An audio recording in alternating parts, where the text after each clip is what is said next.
আসসালামু আলাইকুম। আমি ডক্টর আমিনা আক্তার। আমি একজন শিশু কিডনি রোগ বিশেষজ্ঞ।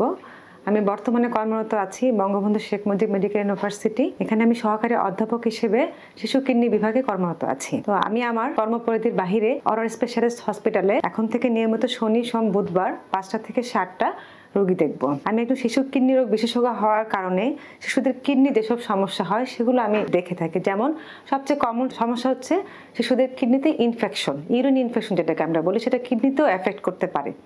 সো ইউরিন ইনফেকশন আমরা কীভাবে বুঝবো? যে ঘন ঘন পেশাব করছে, পেশাব করার সময় বাচ্চা কান্নাকাটি করছে, বা পেশাব করার সময় জ্বালা পড়া হচ্ছে, অথবা অনেক জ্বর হচ্ছে পাশাপাশি। তো এইসব বাচ্চাদের চিকিৎসা আমি দিয়ে থাকি। পাশাপাশি কিছু শিশুদের কিডনির রোগ আছে, যেমন জন্মগতভাবে কিডনি একটা নাই বা একটা অ্যাবসেন্ট কিডনি, অথবা জন্মগত কিডনির কোনো নালীতে সমস্যা যার কারণে বাচ্চা ফোটায় ফোটায় পেশাব হচ্ছে, অথবা বাচ্চা ঠিকমতো পেশাব করতে পারছে না, অথবা অ্যাকিউট কিডনি ইনজুরি যেটাকে বলে সাময়িকভাবে কিডনি বিকল হওয়া, অথবা পার্মানেন্ট যদি কিডনিতে ক্ষতি হয়, এই সব রোগের চিকিৎসায় আমি দিয়ে থাকি। এছাড়াও সবচেয়ে কমন বাচ্চাদের যে রোগটা আছে নেফ্রোটিক সিনড্রোম, যেটা হচ্ছে কিডনির মাধ্যমে প্রোটিন পেশাব দিয়ে বের হয়ে যাচ্ছে এবং গা ফুলে যাচ্ছে, বাচ্চাদের পেশাব লাল হচ্ছে কখনো, এসব বাচ্চারাও আমি চিকিৎসা করে থাকি। আরেকটা হচ্ছে বাচ্চাদের ব্লাড প্রেশার, হাইপার টেনশন। এটা আসলে কমন না, কিন্তু তারপরও আমরা অনেক বাচ্চাদের ব্লাড প্রেশার বেশি পাচ্ছি। তো হাইপার টেনশনের বাচ্চার চিকিৎসা আমরা করে থাকি।